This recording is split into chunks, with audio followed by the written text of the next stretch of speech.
Hello जी, बहुत बहुत दिल से स्वागत है आप सभी का हमारे और एक नए एपिसोड के अंदर। आज के इस एपिसोड के अंदर हम देखने वाले हैं कॉन्टेक्स्ट के बारे में। गो के अंदर एक बहुत ही इम्पोर्टेंट टाइप है कॉन्टेक्स्ट, और प्रोडक्शन के अंदर अक्सर हम इसको यूज़ करते हैं। इनफैक्ट आपको प्रोडक्शन के अंदर कॉन्टेक्स्ट जो है वो यूज़ करना ही चाहिए, ऑप्शनल नहीं है। तो आज के इस एपिसोड के अंदर मैं आपको दिखाऊंगा कि क्या प्रॉब्लम विदाउट कॉन्टेक्स्ट हो सकता है, और प्रॉपर डेमो करके देखेंगे, और हमारे प्रोजेक्ट के अंदर हम कॉन्टेक्स्ट को ऐड करेंगे और ये प्रॉब्लम को फिक्स करेंगे।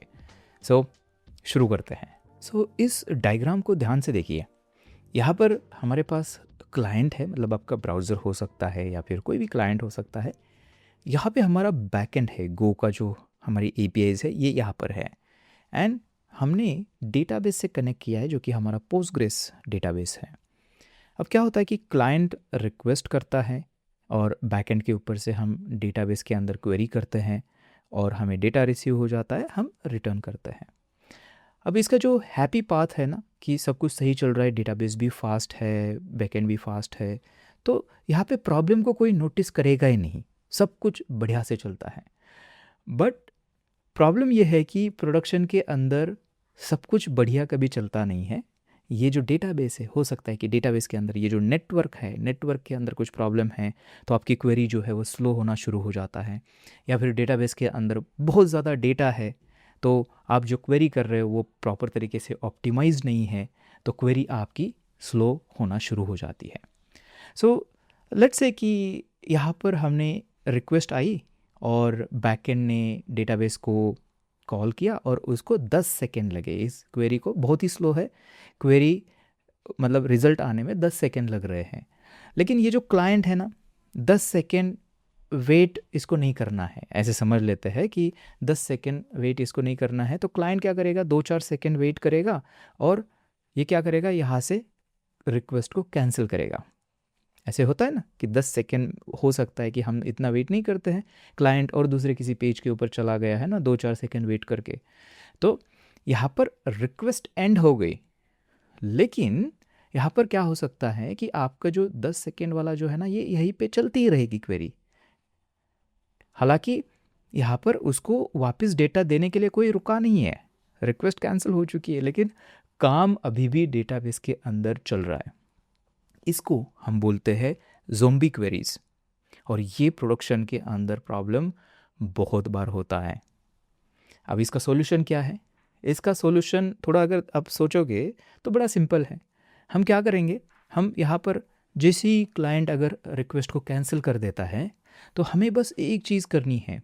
अगर हम यहाँ से बैकएंड से समहाउ ये जो क्वेरी चल रही है, इसको अगर हम सिग्नल दे पाए कि कैंसिल हो गई रिक्वेस्ट, ख़त्म कर दो, है ना, यहीं पे है, रुक जाओ, हो गया सब, क्वेरी रिक्वेस्ट जो है कैंसिल हो चुकी है, काम अपना बंद करो। अगर ऐसा सिग्नल अगर हम दे पाते हैं यहाँ से, तो बहुत बढ़िया हो जाएगा। क्वेरी रिक्वेस्ट जैसी हमारी कैंसिल हो जाती है, तो डेटाबेस से भी हमारा जो है क्वेरी हम कैंसिल करेंगे और कनेक्शन हमारा फ्री हो जाएगा, तो दूसरी रिक्वेस्ट जो है उस कनेक्शन को यूज़ कर पाएगी, है ना, प्रॉब्लम हमारा सॉल्व हो जाएगा। बहुत बढ़िया है। लेकिन ये जो सिग्नल वाला काम है ना, वो कैसे करना है? तो सिग्नल वाले काम को, इसको करने के लिए हम यूज़ करते हैं कॉन्टेक्स्ट, जिसके बारे में ये आज का एपिसोड है। तो याद है हमारे कोड के अंदर ना, मैं आपको दिखाता हूँ जल्दी से। यहाँ पर ये हमारा कोड है, एंड इसके अंदर मैंने लास्ट एपिसोड के अंदर भी बोला था आपको कि ये जो क्वेरी मेथड है यहाँ पर, ये क्वेरी मेथड इस तरह से जब भी कॉल करते हैं ना, तो यहाँ पे कोई तरीका नहीं है डेटाबेस को बोलने का कि रुक जाओ, रिक्वेस्ट कैंसिल हो चुकी है। अगर हमें ऐसा तरीका इसको देना है, तो उसके लिए हम क्वेरी कॉन्टेक्स्ट नाम की मेथड यूज़ करते हैं, और इसके अंदर एक्चुअली वो सिग्नल हम पास कर सकते हैं ताकि रिक्वेस्ट कैंसिल होने पे तुरंत हम डेटाबेस को भी बोले कि काम रोक दो, और उसकी वजह से जो ज़ोंबी क्वेरीज है वो प्रॉब्लम फिक्स हो जाता है। ओके, अब हम देखेंगे ये कॉन्टेक्स्ट होता क्या है, कैसे यूज़ करते हैं सारी चीज़ें। बट उससे पहले हम क्विकली इसका एक डेमो देखने वाले हैं। मैं आपको यहाँ पे अभी करके दिखाऊंगा कि कैसे हमारी रिक्वेस्ट कैंसिल हुई है, लेकिन फिर भी डेटाबेस के अंदर वो जो क्वेरी है वो चल रही है। तो उसको पहले देखते हैं और फिर हम इसका जो फिक्स है और कॉन्टेक्स्ट के बारे में डिटेल जो है यहाँ पर हम देखेंगे। सो अभी ये डेमो देखने के लिए ना, यहाँ पे ये जो हमारा डेटाबेस है अभी बहुत फास्ट है, ये 10 सेकंड तो लेगा नहीं, तो हम ये प्रॉब्लम कैसे रिप्रोड्यूस करें, कैसे देखें कि हाँ ये प्रॉब्लम है। तो उसको जस्ट रिप्रोड्यूस करने के लिए, टेस्ट करने के लिए हम क्या करने वाले हैं, यहाँ पर ये जो क्रिएटेड ऐट है ना, ये क्वेरी जो है हमारी, जहाँ पे हम लिस्टिंग्स को गेट कर रहे हैं, यहाँ पे हम जानबूझ के एक थोड़ा सा स्लीप डालेंगे इस क्वेरी के अंदर, ताकि हम इसको टेस्ट कर पाए कि हाँ सच में ये प्रॉब्लम तो है, और कॉन्टेक्स्ट से ये फिक्स हो जाता है। तो यहाँ पर ना हमारे पास पोस्टग्रेस के अंदर एक मेथड मिलती है हमें इस तरह से, pg_slip, एंड इसके अंदर आप सेकंड पास कर सकते हो। लेट्स से 10 सेकंड में यहाँ पर लिखूँगा, मे बी अभी के लिए 20 करता हूँ, थोड़ा सा ज़्यादा करता हूँ ताकि हम चेक करने में हमें टाइम मिले। ओके, सो यहाँ पर मैं इसको सेव करता हूँ। अब क्या हो जाएगा कि ये क्वेरी जैसे ही हो जाएगी तो ये क्वेरी 20 सेकंड तक चलेगी, क्योंकि स्लीप डाला हुआ है। इसका जो कनेक्शन है ये 20 सेकंड तक होल्ड करके रखेगा, ये याद रखना। ओके, एंड देन हम इसको क्या करेंगे, हम हमारे क्लाइंट से, इनसोम्निया से कर सकते हैं, एक रिक्वेस्ट करेंगे जो कि बहुत टाइम लेगी, 20 सेकेंड तक वो हैंग हो जाएगी, और हम क्या करेंगे, बीच में ही रिक्वेस्ट को कैंसिल करेंगे, एंड तुरंत हम डेटाबेस के अंदर चेक करेंगे कि क्या ये क्वेरी अभी भी चल रही है कि नहीं चल रही है। ओके, ये आइडिया है। अब क्वेरी अभी भी चल रही कि नहीं चल रही, वो कैसे पता चलता है, वो पता चलता है उसके लिए मैंने यहाँ पर status.sql सीड फोल्डर के अंदर, सीड्स के अंदर यहाँ पे एक क्वेरी आपको दी हुई है, देखिए। इसको कॉपी करके आप आपके डेटाबेस के अंदर भी चला के देखना, ठीक है। तो ये क्या करता है, ये चेक करेगा कि हमारी जो क्वेरी है जिसके अंदर ये पीजी स्लिप लगा हुआ है, मतलब हमारी ये लिस्टिंग की क्वेरी, उसका स्टेटस जो है ना वो चेक करेगा, ठीक है। वो रो हमें देगा कि वो अगर चल रहा है अभी भी तो वो रो दिखेगा हमें इस क्वेरी के अंदर। तो हम क्या करेंगे, जैसे रिक्वेस्ट करेंगे, रिक्वेस्ट को कैंसिल करेंगे और डेटाबेस के अंदर जाके ये जो क्वेरी है जल्दी से एग्जीक्यूट करेंगे, तो वहाँ पे आपको दिखेगा कि ये स्लीप वाली क्वेरी अभी भी चल रही है डेटाबेस के अंदर। ओके, सो अभी मैं इसको कॉपी करूँगा एंड नियॉन के अंदर चलते हैं, एंड ये जो हमारी क्वेरी थी उसको कमेंट करते हैं, एंड यहाँ पे इसको मैं पेस्ट करूँगा लाके। एंड अभी देखना, अभी मैं इसको रन करूँगा। सो यहाँ पे रन जैसे ही करते हैं तो अभी आप देखना, एक यहाँ पर जो है एक्टिव क्वेरी आपको यहाँ पर दिखेगी, देखिए स्टेट एक्टिव। एंड ये कौन सी क्वेरी है पता है, ये यही है जो अभी अभी हमने रन की है, मतलब खुद ये क्वेरी है, वो हमें डेटाबेस दिखा रहा है कि ये अभी एक्टिव है। तो अभी इसको रन करेंगे, हमारे एप्लीकेशन को मेक रन करते हैं एंड इनसोम्निया के अंदर चलते हैं, एंड यही हमारा एंड पॉइंट है गेट लिस्टिंग्स वाला, इसको ही अभी कॉल करेंगे, और वहाँ पर हमने स्लिप लगाई है 20 सेकेंड की। तो देखिए क्या होगा अभी, जैसे मैं सेंड करता हूँ इसको, तो आप यहाँ पे देखना ये हैंग हो जाएगा, क्योंकि वो 20 सेकेंड की स्लिप है यहाँ पर। तो एक काम करते हैं, मैं रिक्वेस्ट को कैंसिल कर देता हूँ, ठीक है। अब रिक्वेस्ट कैंसिल हो चुकी है, ध्यान से देखना। और अभी अगर मैं चलता हूँ यहाँ पर और मैं फिर से इस क्वेरी को रन करता हूँ, तो यहाँ पर आप देखोगे कि ये देखिए वो क्वेरी है जो हैंग हुई है, जहाँ पे हमने ये नहीं है, ये नीचे वाली है, देखिए जहाँ पे हमने पीजी स्लिप लगाई है 20 सेकेंड की, ये भी एक्टिव है।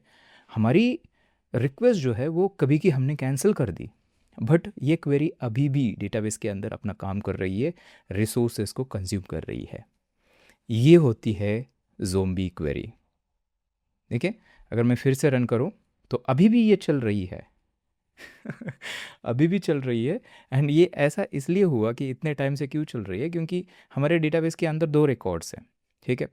एंड ये 20 सेकेंड नहीं, ये 20 नहीं, ये 40 सेकेंड तक चलेगी, क्योंकि ये जो स्लीप पीजी स्लीप 20 लगा है वो हर एक रो के लिए अप्लाई होगा। ओके, इसलिए अभी भी आपको दिखेगा। देखिए जब तक पूरा सारे रिकॉर्ड मतलब जितने रिकॉर्ड्स हैं हमारे केस में 2 रिकॉर्ड्स है, तो 40 सेकेंड तक ये रहेगा, उसके बाद ये ऑटोमेटिकली यहाँ से चला जाएगा। तो एक ही यहाँ पे रिकॉर्ड आपको दिखेगा एक्टिव, जो कि ये खुद क्वेरी है। सो देखिए अब हो गया, अब चली गई। अभी एक बार अगर चाहो तो आप फिर से ट्राई कर सकते हो, सेंड करते हैं, कैंसिल करते हैं रिक्वेस्ट, रन करते हैं, फिर से ये अटक गई। यहाँ पे कोई क्लाइंट ने कभी का इसको कैंसिल कर दिया है, लेकिन अभी भी जो डेटाबेस के अंदर प्रोसेस है वो इसकी चल रही है और रिसोर्सेज को कंज्यूम कर रही है।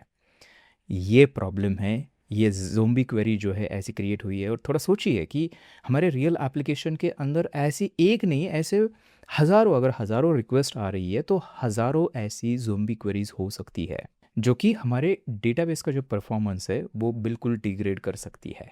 और हाँ, सिर्फ डेटाबेस के नहीं, ये हमारे इस एप्लीकेशन के रिसोर्सेज भी कंज्यूम कर लेती है। फॉर एग्ज़ाम्पल, ये जब तक एक्टिव है तब तक उसने एक जो डेटाबेस का कनेक्शन है उसको होल्ड करके रखा हुआ है। इसका मतलब हमारे, लेट्स से कि हमारे पूल के अंदर लिमिटेड नंबर्स ऑफ कनेक्शंस है, तो इसने अगर होल्ड कर रखा है और ऐसी और भी ज़ोंबी क्वेरीज है, तो जो बाकी की रिक्वेस्ट आ रही है उनको वेट करना पड़ेगा क्योंकि कोई कनेक्शन अवेलेबल नहीं है। तो ये प्रॉब्लम है इसका। और ये ऐसा इसलिए हो रहा है क्योंकि हमारे पास जिस तरह से हम क्वेरी मेथड यूज़ कर रहे हैं, यहाँ पे कोई भी ऐसा तरीका नहीं है कि हम कैंसलेशन सिग्नल भेजें। जैसे कि रिक्वेस्ट कैंसिल हो जाती है तो वो ये जो ऑनगोइंग क्वेरी है उसको भी तो हमें कैंसिल करना है ताकि हमारा कनेक्शन फ्री हो जाए, रिसोर्सेज फ्री हो जाए। अब इसका कोई तरीका नहीं है हमारे पास, इसलिए ये अभी हो रहा है। लेकिन गो के अंदर इसका एक्चुअली एक तरीका है, हम कैंसलेशन सिग्नल्स भेज सकते हैं और ये हम करते हैं कॉन्टेक्स्ट की मदद से। अब देखते हैं कि कैसे हमें इसको फिक्स करना है। यहाँ पर अब थोड़ा सोचिए ना कि लेट्स से यहाँ पे हम तो एक क्वेरी की यहाँ पे एक क्वेरी का डेमो हमने देखा। लेट्स से कि ऐसी 20-25 क्वेरी हमारी अगर अटक गई तो सारी चीज़ें स्लो हो जाएगी। तो जो 25 हमारे ओपन कनेक्शंस थे वो ऑलरेडी अटक गए उतने टाइम के लिए, राइट। ये हो सकता है कि वो 25 क्लाइंट ऑलरेडी रिक्वेस्ट कैंसिल करके चले गए, लेकिन उनकी 25 कनेक्शन अभी भी डेटाबेस के अंदर एक्टिव है और इसकी वजह से जो बाकी की जो क्वेरी आ रही है उनको वेट करना पड़ेगा। तो इस तरह से ये जो है पाइल होते होते ऐसा एक टाइम आता है कि आपका सर्वर एक भी रिक्वेस्ट हैंडल नहीं कर पाता है प्रोडक्शन के अंदर। तो ये ज़ोंबी क्वेरीज जो होती है ना वो बहुत डेंजर होती है। एंड सिर्फ डेटाबेस के अंदर नहीं, ज़ोंबी क्वेरीज आपकी तभी भी हो सकती है अब अगर आप कोई थर्ड पार्टी एपीआई कॉल कर रहे हो। अगर कोई एआई एप्लीकेशन है तो आप एलएलएम की एपीआईज कॉल करते हो। अगर वो एलएलएम की एपीआईज अगर 10-20 सेकेंड के लिए अगर रिस्पॉन्स नहीं दे रही है तो बाकी पीछे सारे लाइन में लग जाएंगे क्योंकि हमारे पास कोई उसको कैंसिल करने का तरीका है नहीं। तो हमारे टीम के अंदर ऐसा ही कुछ हुआ था। हम जेनकिंस के साथ में काम कर रहे थे, उसके अंदर प्रोग्रामेटिकली जो है CI/CD के जॉब्स हम ट्रिगर करते थे।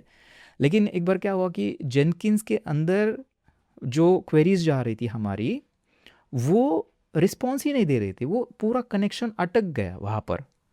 और आधा घंटा हो गया, 1 घंटा हो गया, कनेक्शन कैंसिल नहीं हो रहा है और हमारे इस साइड से कोई कॉन्टेक्स्ट नहीं था, मतलब कैंसिलेशन का सिग्नल नहीं था। तो एक तरह से सारे जो गो रूटीन्स है वो सारे पाइलअप हो गए, सारे अटके हुए हैं और उसकी वजह से एक टाइम ऐसा आता है कि आपका सर्वर क्रैश होना शुरू हो जाता है। ओके, सो ये जो प्रॉब्लम है ना, इसको सॉल्व करने के लिए हम गो के अंदर कॉन्टेक्स्ट का यूज़ करते हैं। तो अभी मैं आपको दिखाता हूँ कि कैसे कॉन्टेक्स्ट को हम यूज़ कर सकते हैं हमारे कोड के अंदर। अभी गो के अंदर जो कॉन्टेक्स्ट है ना वो एक इंटरफेस है या फिर टाइप, इसको आप बोल दीजिए। अब ये इंटरफेस जो है ना इसके 3 टाइप है, मतलब 3 चीज़ों के लिए इसको यूज़ किया जाता है। एक होता है कैंसलेशन सिग्नल, जो कि हम अभी करने वाले हैं कि हमें कैंसिल करने का सिग्नल देना है। दूसरा होता है डेडलाइंस। डेडलाइंस ये ऑलरेडी हमने यूज़ किया है, अभी मैं आपको दिखाता हूँ हमारे कोड के अंदर जो भी डेटाबेस कनेक्शन किया था। अभी देख लेते हैं, यहाँ पर अगर चलते हैं तो DB के अंदर db.go, यहाँ पर आप देखोगे ये जो किया हुआ है ना कॉन्टेक्स्ट, ये देखिए कॉन्टेक्स्ट यहाँ पे यूज़ कर रहे हैं ना हम। ये देखिए ये कॉन्टेक्स्ट पैकेज है स्टैंडर्ड लाइब्रेरी का एंड इसके ऊपर विथ टाइम आउट जो है वो हम यूज़ कर रहे हैं। तो ये जो है ना ये डेडलाइन है, ठीक है। ये डेडलाइन यहाँ पर हम यूज़ कर रहे हैं, डेडलाइन टाइप। एंड इसके अंदर जो कैंसल एक फंक्शन हमें मिलती है तो इसको मैनुअली भी कॉल किया जा सकता है, तो वो कैंसलेशन सिग्नल हो गया आपका एक तरह से। ओके, अब यहाँ पे देखना, ये 2 समझ में आ गए हमें। रिक्वेस्ट बाउंड वैल्यूज़ ये एक चीज़ होती है। इसमें क्या हो जाता है कि एक रिक्वेस्ट अगर चल रही है तो रिक्वेस्ट के अंदर रिक्वेस्ट का जो ऑब्जेक्ट है इसके ऊपर हम कुछ वैल्यूज़ अटैच करके दे सकते हैं, ताकि उस रिक्वेस्ट के लाइफ साइकिल के अंदर बाद में कोई भी उस रिक्वेस्ट के अंदर से वैल्यूज़ वो गेट करके उसको यूज़ कर सकता है। इसका एक बहुत ही पॉपुलर एग्जांपल ये है कि जब भी हम ऑथेंटिकेशन करेंगे तो यूज़र को ऑथेंटिकेशन चेक करके यूज़र की जो आईडी होगी या फिर यूज़र का ऑब्जेक्ट जो है हम रिक्वेस्ट के ऊपर अटैच करेंगे, एंड देन हमारे कंट्रोलर के अंदर जाके हम क्या करेंगे, उसको उस यूज़र को गेट करेंगे। ये मतलब क्लासिक एग्जांपल है, यूज़र की इन्फॉर्मेशन हम रिक्वेस्ट के ऊपर अटैच करके देते हैं, तो वो भी हम कॉन्टेक्स्ट के थ्रू कर सकते हैं। ओके, सो ये है कॉन्टेक्स्ट, एंड ये तीन चीज़ों के लिए हम कॉन्टेक्स्ट को यूज़ करते हैं। ये डेडलाइन ऑलरेडी देखा है हमने, कैंसलेशन का अभी हम देखेंगे, एंड रिक्वेस्ट बाउंड का हमारे आने वाले एपिसोड के अंदर आने वाला है जब भी हम ऑथेंटिकेशन करेंगे। ओके, सो आते हैं हमारे कोड के अंदर वापस, एंड यहाँ पर हमें देखना है। सबसे पहले तो ये पीजी स्लिप रखते हैं क्योंकि उसको टेस्ट करना है हमें। यहाँ पर कैसे करना है, देखिए बड़ा सिंपल है।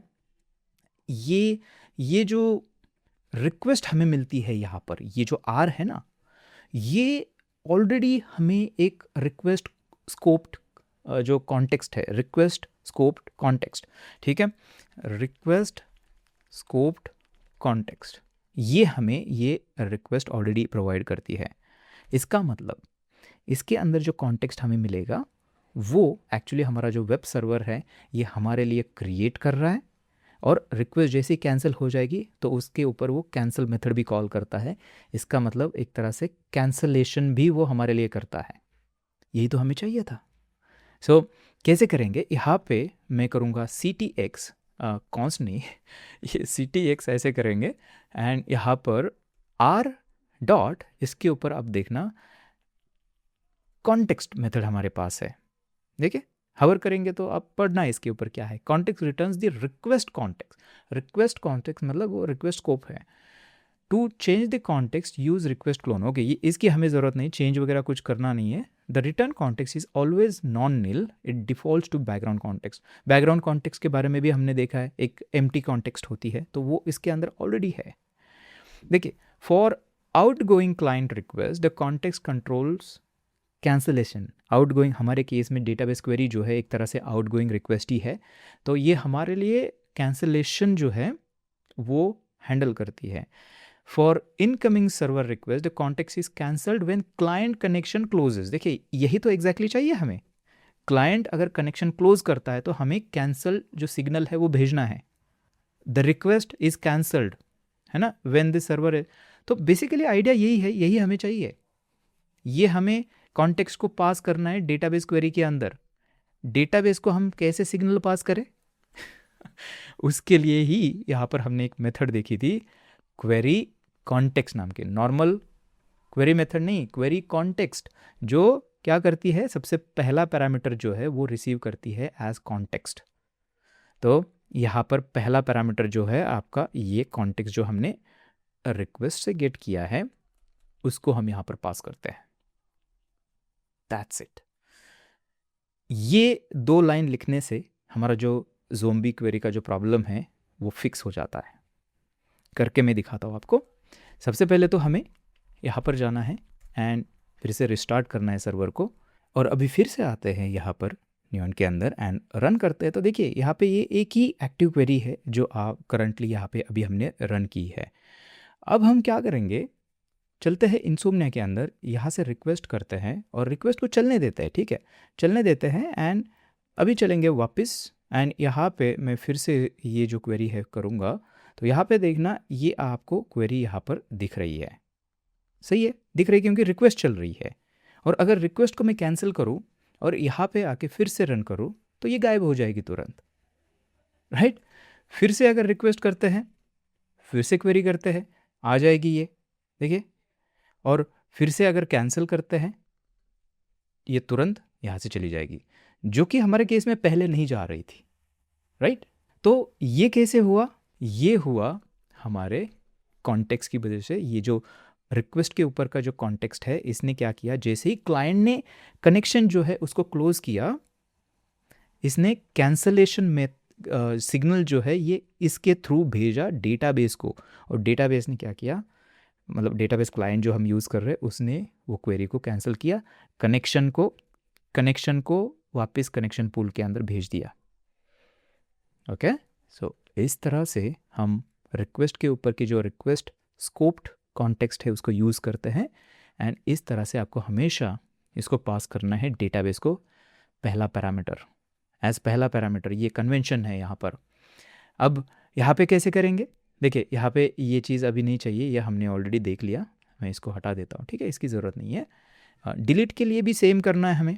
यहाँ पर एग्जैक्ट की जगह मैं एग्जैक्ट कॉन्टेक्स्ट यूज़ करूँगा, एंड यहाँ पर करते हैं CTX and R context, get कर दिया, एंड यहाँ पे CTX को पास कर दिया एज फर्स्ट पैरामीटर। ओके, हो गया, इतना ही करना है और कुछ नहीं था। सो इस तरह से आपको हमेशा आप इंश्योर करना कि आप डेटाबेस के अंदर ऐसे कॉन्टेक्स्ट पास करते हो। एंड नॉट ओनली डेटाबेस, आप जब भी थर्ड पार्टी APIs कॉल करोगे तभी भी करना, ठीक है। हमारे इस प्रोजेक्ट के अंदर अगर वैसी कोई यूज़ केस है तो हम देखेंगे उसके साथ कैसे करना है, बट हमेशा याद रखना कि कॉन्टेक्स्ट प्रोडक्शन के अंदर आप इसको मिस नहीं कर सकते हो, ये मस्ट हैव है। ओके, सो ये हो गया। यहाँ पे एक कोई okay, log printf does not support error wrapping directive W। Okay, यहाँ पे हमें V करना है, ऐसे चलेगा अभी ये। ओके, सो बहुत बढ़िया, देखिए हमारा काम यहाँ पे हो चुका है, एंड एक बार इसको मैं रन करके देखता हूँ कोई एरर तो नहीं है, कंपाइल बिल्ड वगैरह सब हो रहा है, बहुत बढ़िया सब कुछ हो रहा है। यहाँ पर आते हैं एंड इसको करते हैं कमिट, एंड यहाँ पे मैं बोलूँगा ऐड कॉन्टेक्स्ट कमिट, सिंक कर लेते हैं इसको ताकि ये प्रोडक्शन के ऊपर हमारा फीचर शिप हो जाए।